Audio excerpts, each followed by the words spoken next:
looking. Back to Lovett Murray. He goes short. It's a mark to Zaharakis. Zaharakis has kicked a goal. The Bombers are in front of the G.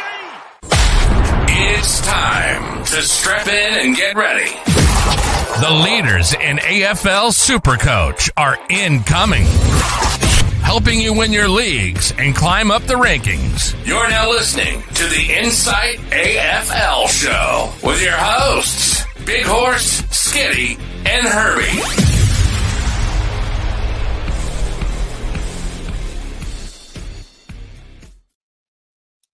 G'day and welcome to the Insight AFL Show. I am your host, the Supercoach Big Horse.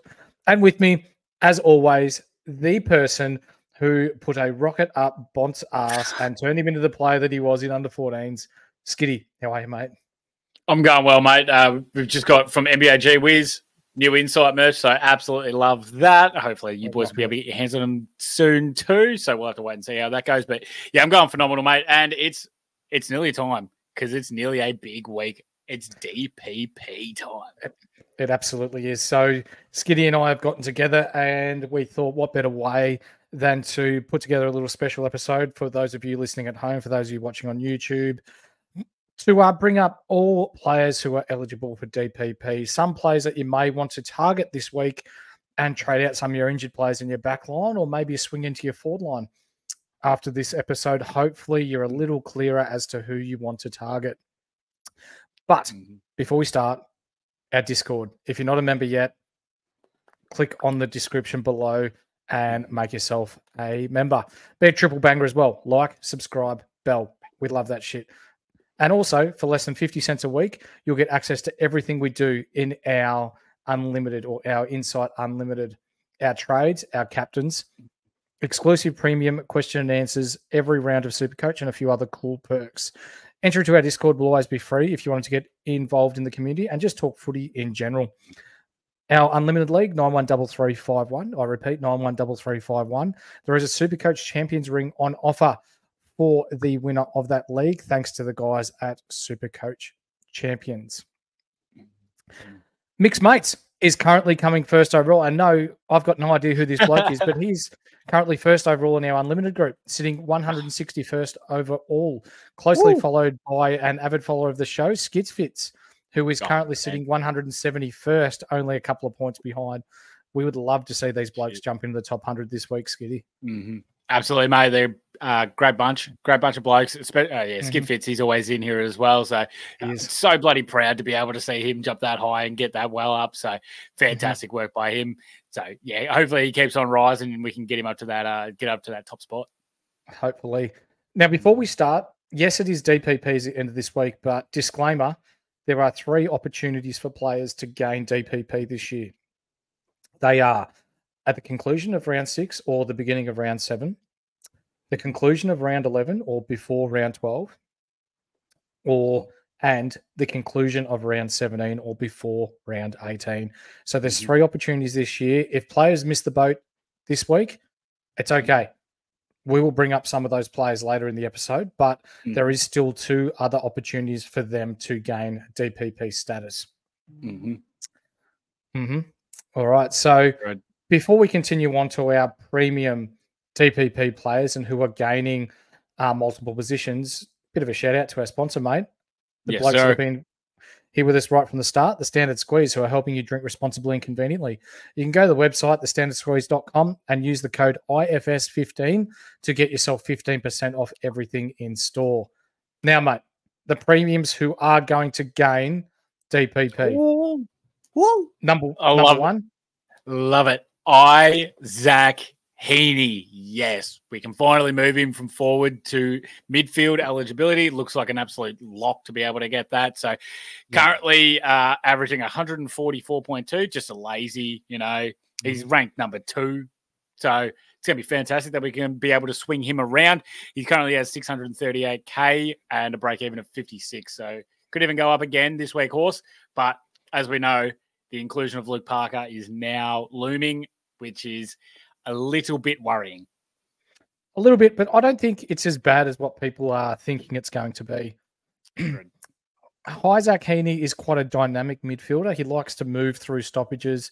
He's not so much your in and under, you're one that's burrowing under to get the hard ball. He's always on the move. Luke Parker's that inside ball. I don't think you'll find that it will affect him too much. Nick Martin. So DPP coming for Marto. He will be able to be moved to your defense if you have him. He's only mid at the moment. He's averaging 105 after his slow start, 563K. He does have a break-even of 87 this week. After averaging 78 after the first 2 rounds, the last 3 rounds he has averaged 123. And appears as though if he continues on that trajectory, he could be a top 8 defender by year's end. Maxi Holmes, Skiddy, you interested by this guy? He's going to be able to get defender DPP. Yeah, I think it is a little bit interesting. I just don't know how it all works with Geelong, but he's averaging 95 currently and he's 468K. And it's someone that we did look at in the preseason and wanted to wait for this dual, the DPP eligibility for defense. I just don't know. Can he get to a top 8 defender? Because we have seen some massive scores coming from defenders so far this year. I just don't think he can compete with, like, the likes of Sheasel, Ryan, Dacos, even though he's been having a stinker. But I mean, it's definitely one to keep the eye on. They're just not using him in a super coach friendly way. But even though he's playing amazingly so far this year, so I'd still keep an eye on him. But I just not 100% on this one yet. But here's one that really shot us off. Hayden Young. We knew he was going to get the defender eligibility, but bloody hell has he stepped up from that piece of crap first couple of games. Yeah, hasn't he? Average of 99.4, almost 100. He's got a break-even of 80 this week at 550K. The last 3 weeks, he has averaged 121.6. And that, mind you, is in 2 Fremantle losses. So he's not just doing it in easy wins. He's doing it in hard-fought games. So I like this pick, and I think he does have the upside to be a top 8 defender this year. Yep, I can see it, but also too, like, his score is obviously inflated by the close games because he has been getting a lot of disposals when the game's been tight, inflating his score. So, but I just don't see Freo being a team where you're able to, they're not going to be a team to kick a massive score. They've kicked 9 goals in the last 3 weeks in each game, and they've been tight in 2 of them. So maybe they can keep these tight games going. But the Catalina wine mixer now, Tom Powell. Pow. Tommy Powell. He's gaining mid eligibility, much like Heaney, which is fantastic. He'll mainly stay forward as he can be, one of the better forward picks this year because there's not much going for us at the moment. But he'll get the mid. He's averaging 97.4. He's 425K, break even of 71 at the moment, and he's only scored under 92 once this year. I like it. I think at the moment he could definitely be a top 8 forward.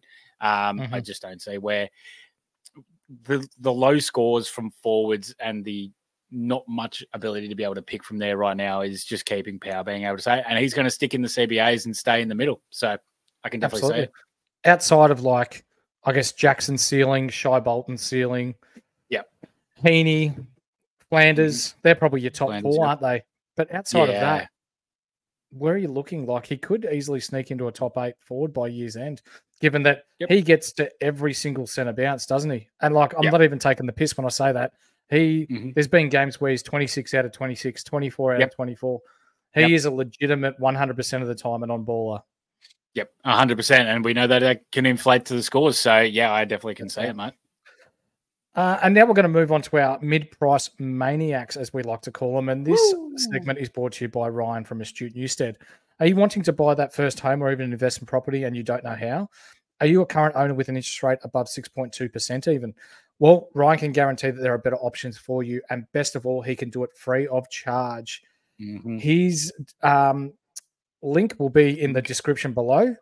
You can contact him on Facebook or Instagram, or on his phone number, 0431766784. And just in case you missed it, you can get to his link tree that is in the description because Horse is still scared of saying it. I was going to say LinkedIn, but it is Linktree. Anyway, mate, every single time you do that ad read, just look behind my head at the little plant and go tree. I'm just gonna have to write in the notes, aren't I? I'm just going to make a big tree in the back there, just so you know. Focus in. Now, Charlie Coombin, the condom. The condom. Yes. So he's going to gain defender status. As long as he plays this week, yes. As long as he plays this week, which there's no reason why he couldn't. Correct. Minus 75 break even, 227K. He's got a high score of 127. Now, disclaimer, Skiddy, players need to play 3 games to gain DPP. Is that right? Correct. That is absolutely bang on. So if you were looking at having a toss-up between the Condom or Biggie Newen, Biggie's not copping the defender forward eligibility because he only played his first game last week. So after this week, it will still only count as his second and will not make it. But chance to make it in the further rounds if he stays in the team. For sure. Riley Bonner, he's going to gain defender.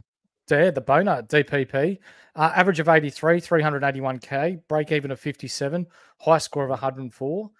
If you've got him, you're holding him, but I feel like he's probably just about maxed out in regards to cash generation.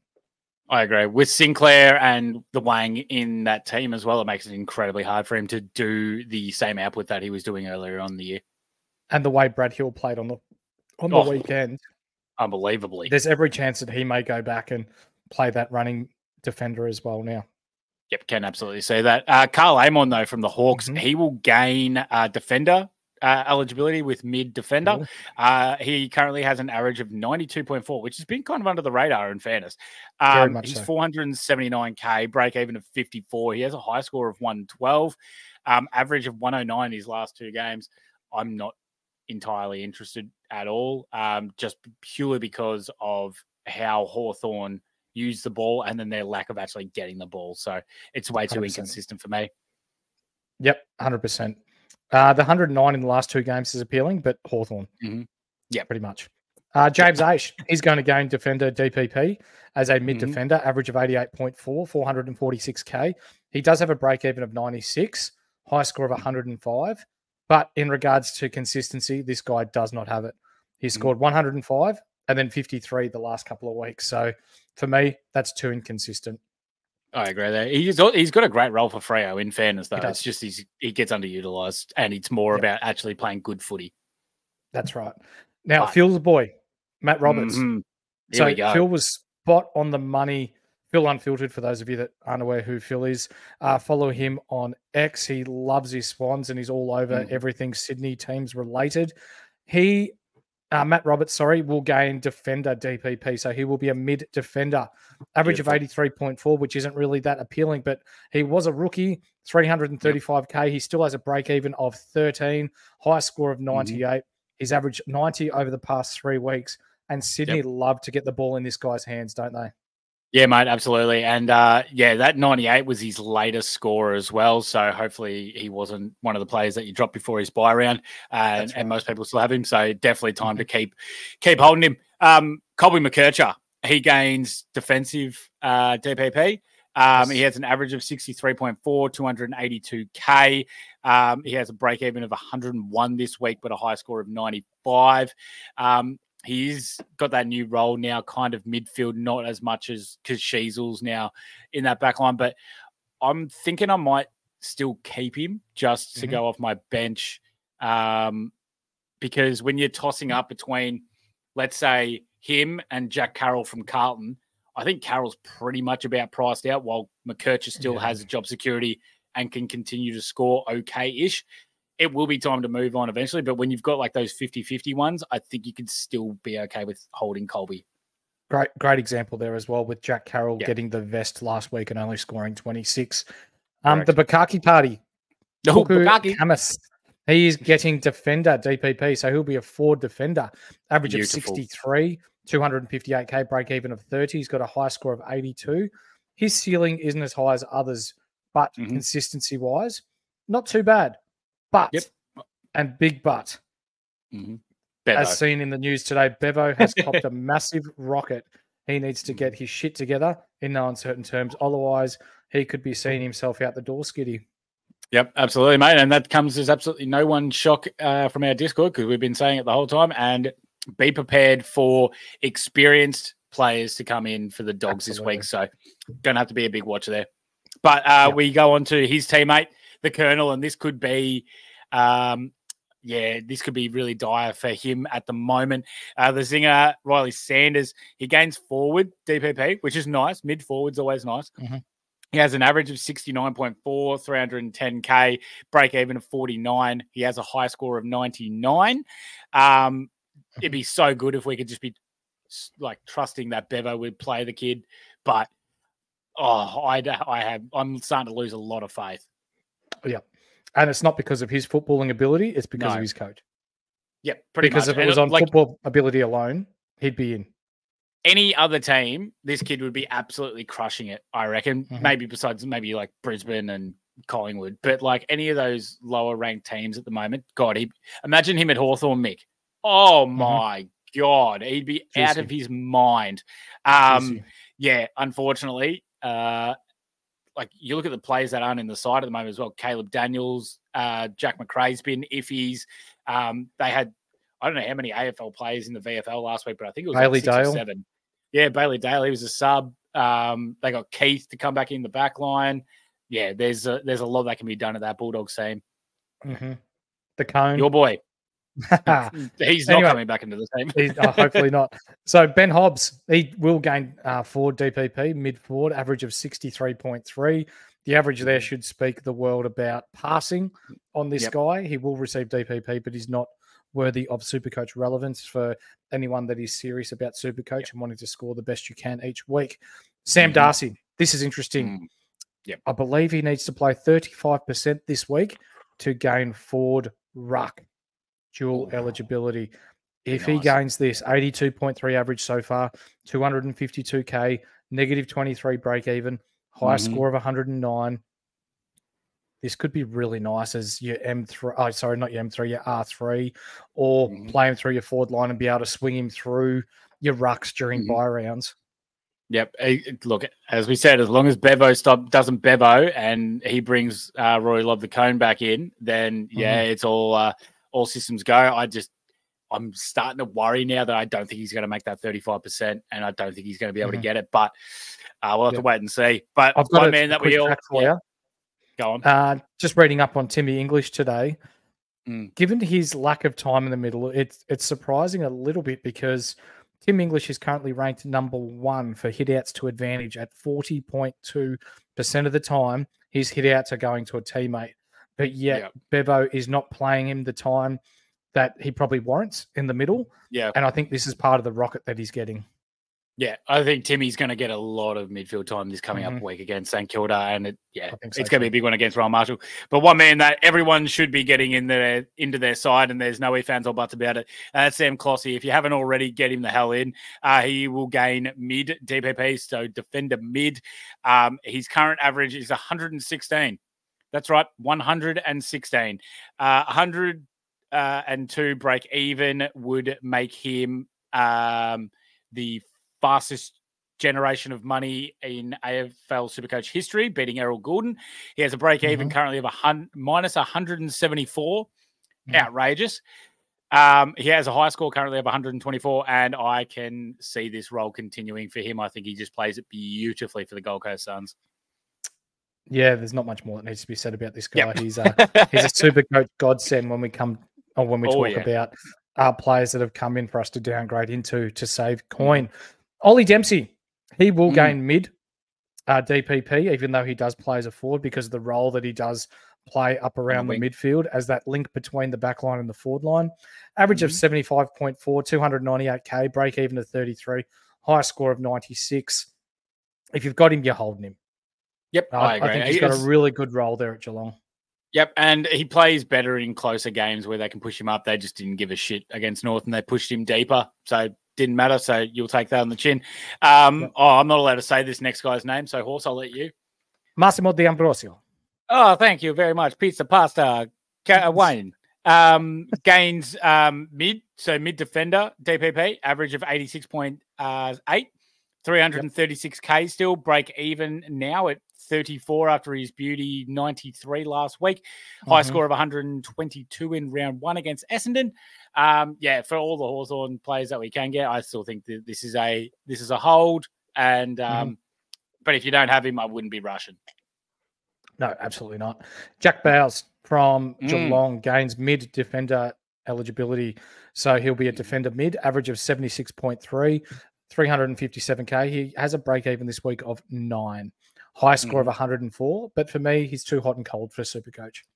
It's hard to rely on the job security as well with how many of Geelong's midfielders are out, Danger, Guthrie, the likes of these. So, yeah, it's hard to be able to really be comfortable with picking him.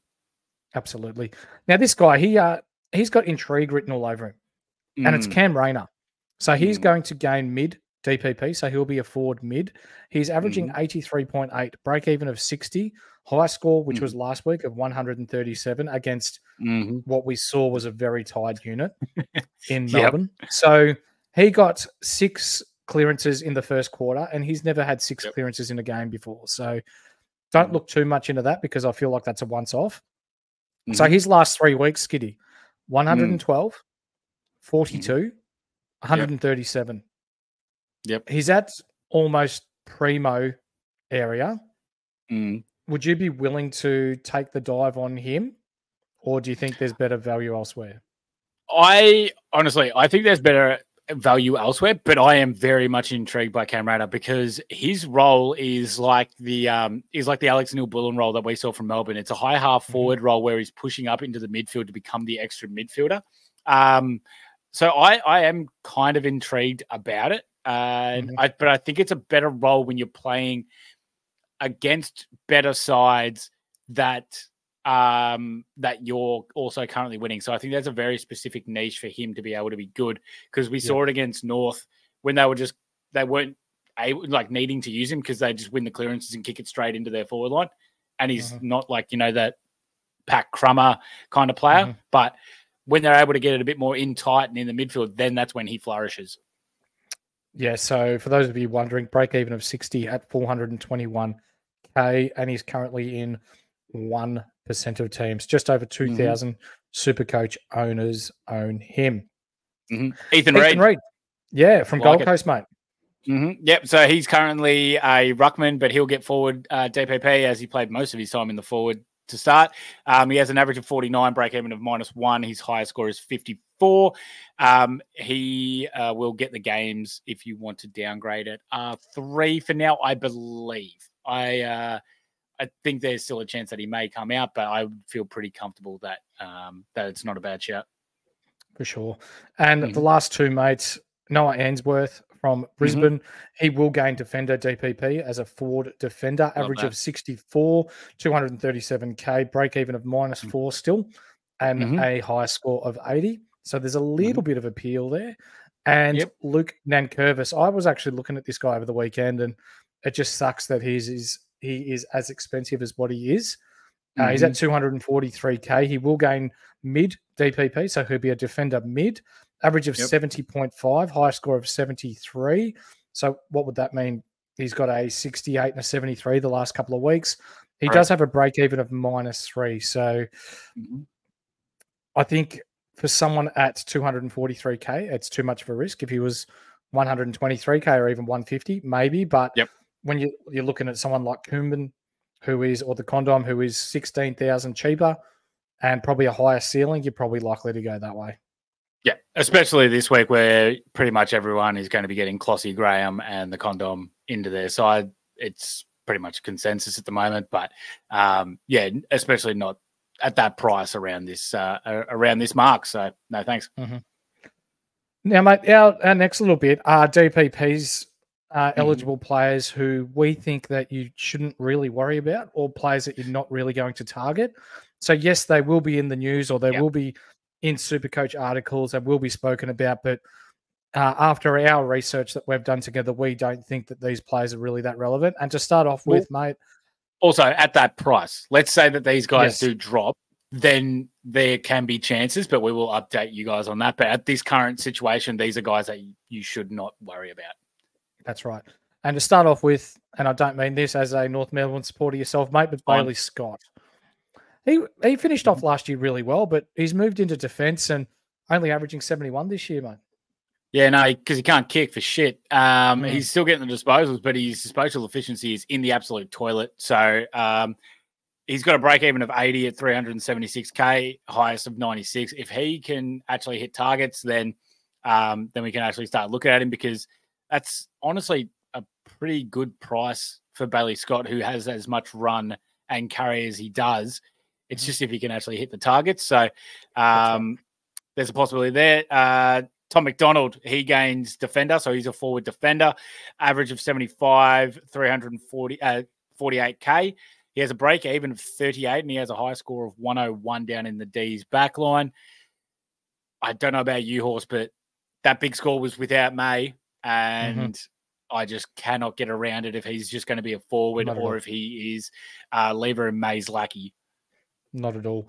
Probably the most appealing player on this list is the next player we're going to speak of, and that's Jack Crisp. So he's going to gain defender DPP, so he'll be a mid defender. Interesting. Only an average of 74 so far this year, but his 3-round average starting to climb.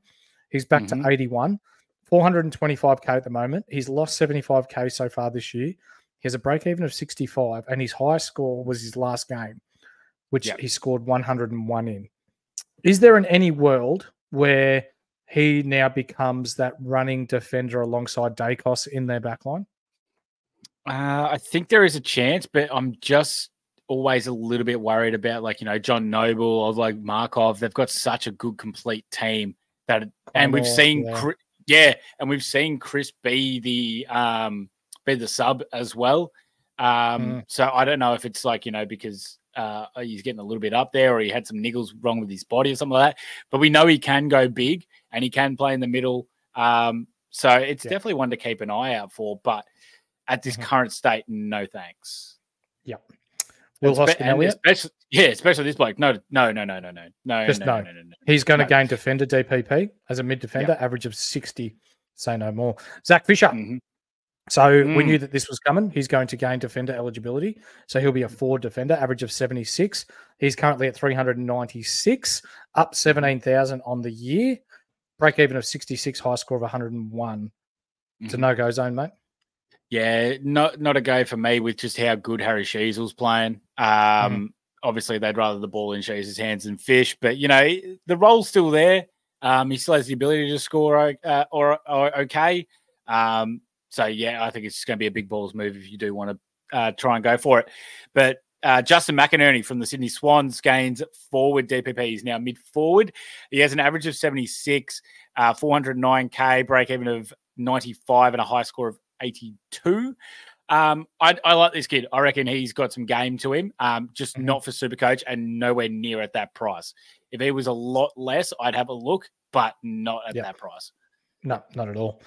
Latham Vandermeer from Western Bulldogs, he gains forward DPP, so he'll be a defender forward. I don't know how he even started as a defender. Because, how? Yeah, don't know. But anyway, average of 63, 354K, break even of 81. He has a high score of 122, which was against West Coast. But in his other 4 games that he's played, he hasn't gone over 62. So it's a pass. Big pass. Tommy Sparrow, mate, from Melbourne. Has this got a bit of intrigue about it? So he gains defender DPP, mid defender, average of 73, 391K, break even of 50, highest score so far of 97. I don't mind it if he was at a lesser price. I think where he plays for the Ds and the role that he plays for the Ds, off halfback, sometimes in the middle, is nice and can be very Supercoach friendly, as we saw with his 97. But that's way too high of a price for someone that's a bit unreliable, especially in a team like the Ds where it can be up and down. 100%. Matthew Kennedy, he will gain forward DPP. So he's a mid now.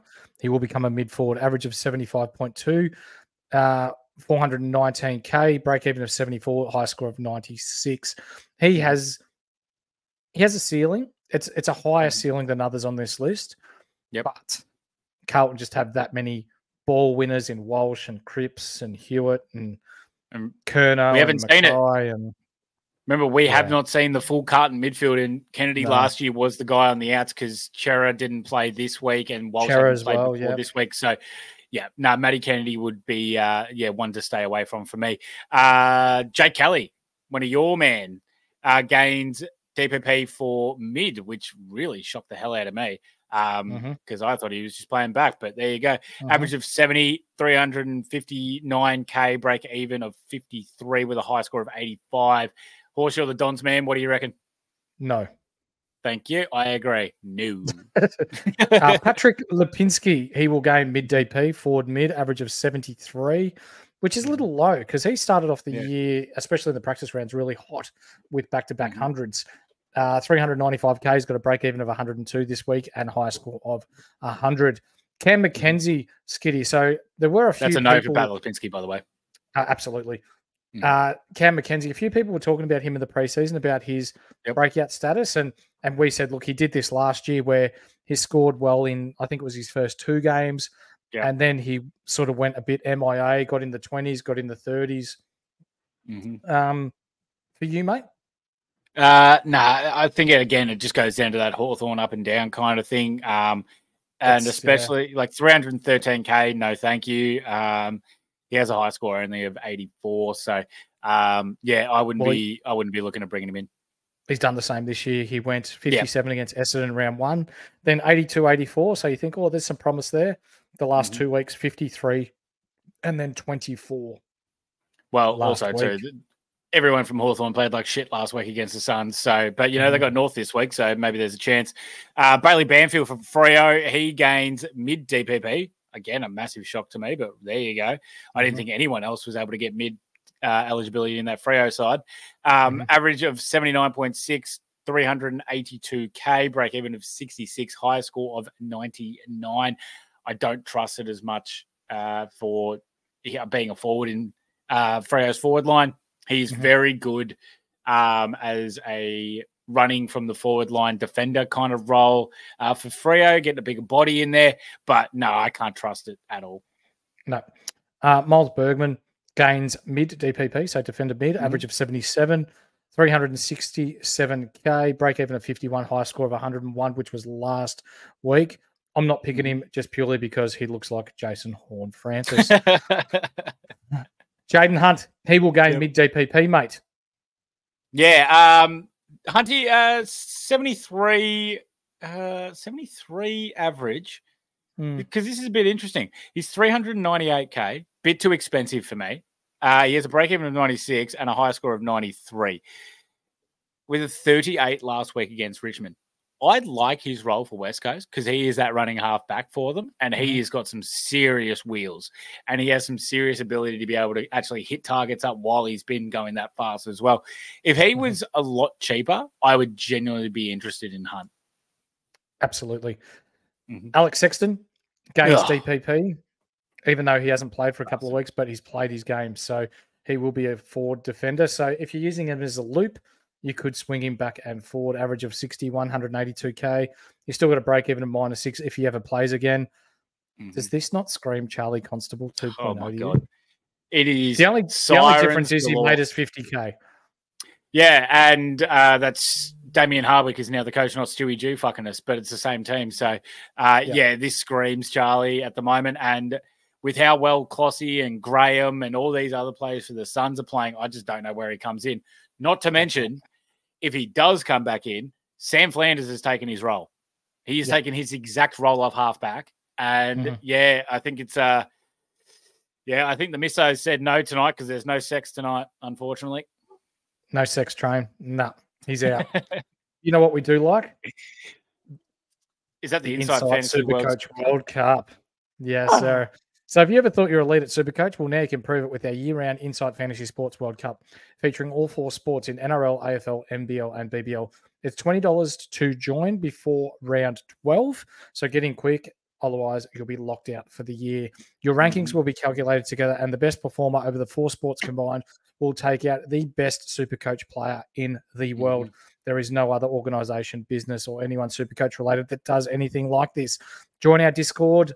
The link will be below in the description to find out more and to register. As you can see, Skiddy showing off our flashy merchandise that we have rolling around at the moment. Now, before we knock off, mate, from this episode, a special for the viewers, our listeners, people listening in on all good audio platforms, and those who have, like, subscribed and become a triple banger and put that bell on down below, players who are likely to miss DPP, mate. Yes. So at the top of this list, we have Jason Horne-Francis. Correct. And it looks very unlikely that he's going to get the DPP of forward. He would have to play 53% game time this week to be able to gain that DPP. I mean, I give it as a very slight chance that he's able to get it purely because Port do have all their midfielders playing. So maybe, but I would push it to more the unlikely side. As we said before, we think that he may get it, but Sam Darcy may not, just purely because of what Bevo's doing, and Tim English may play more ruck time. He needs 35% to be able to get the ruck. Jared Berry, though, I still just don't. I wouldn't pick him anyway because he's so up and down. But defender mid was on the cards, but played more mid of late, and it's killed his chances to get that defender role. But still, I wouldn't be touching Berry. No. For those of you that have been asking us about Marcus Bontempelli, long story short, no.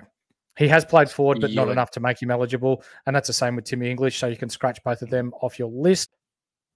You know who else won't get DPP, Skiddy? And that's Dane Zorko.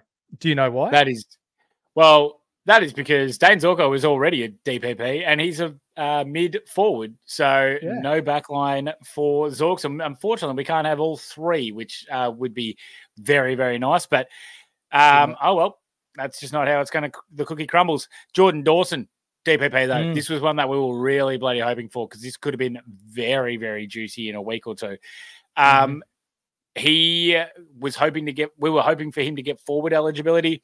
39% and 49% in the last 2 weeks. It's looking more likely that he will get the DPP in round 12. Yep. So that is the second round of DPP eligibility for players. He won't. It appears as though he won't get it this week unless he plays 100% forward, which is unlikely against Essendon. And with Crouch out, he's probably going to play the majority of the time through the midfield. And your boy down at the Roo Boys, mate, Biggie Nguyen.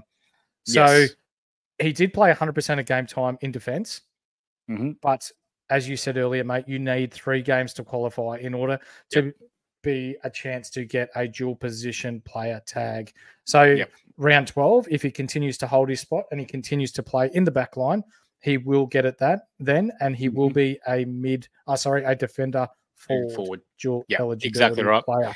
But mate, you've done a bit of digging into this one, and I really like this one because this one's a little bit saucy, big fella. Sam Draper from Essendon. Yes, sir. Mate, well, if he plays just over 35% forward this week, it appears as though he may get DPP as a forward ruck. Now, he's played a lot of time forward. That is saucy. That is very saucy. We were talking about this off air last night and this morning. If Goldie goes down and Draper is the number 1 ruck by himself, he's only 360K at the moment. He's got a break even of 100, I think, this week, which he probably won't get. So he's going to drop even more in price. But if he's there as a DPP at, say, 330, 340K, my God, that's juicy. Oh, that's very nice because we know Goldie's not going to play every game. That is for certain. And then those games, if we can get just a consecutive stretch of Goldie missing a few like games in a row, oh my God, Draper's going to go absolutely ham. 100%. 100%. So for this episode, guys, we have gone through all DPP, which is dual position players and those who are going to be eligible to receive those tags moving forward. So at the conclusion of this round, we look forward to those players getting DPP or the ones that we've mentioned just recently, unfortunately missing out. Jason Horne-Francis is a close watch this week. He does need 53% game time forward. Otherwise, he will remain as a mid only. That's probably the biggest watch for us this weekend. One player we failed to mention is Hugh Greenwood, who we probably don't think is really that Supercoach relevant, but he's played a lot of time in the ruck. He's played a lot of time forward, but they've nailed him as a midfielder in Supercoach. So he's going to gain, I believe, forward eligibility as well. Not ruck, but forward eligibility. So he'll be a mid-forward. Yeah, but we're not picking him at all because bugger that. So, no, that's just how it goes. I don't think there's many of... There's a few of these players that become very juicy when they become that DPP. We're able to swing them from one position to another, be able to work it with some of our other positions as well, because at the moment, a lot of midfielders, primo mids, do not have DPP, and it is extremely hard when you're trying to move it around. So this is going to be bloody nice, especially people that hold on to Matty Roberts. Oh, that's absolute music to our ears. Absolutely, it is, mate. But for now, this is Skiddy. I'm the horse, and this has been an inside exclusive into DPP eligible players who will be eligible at the conclusion of round 6. But for now, we'll see you for our live Wednesday night. We'll catch you then. See ya.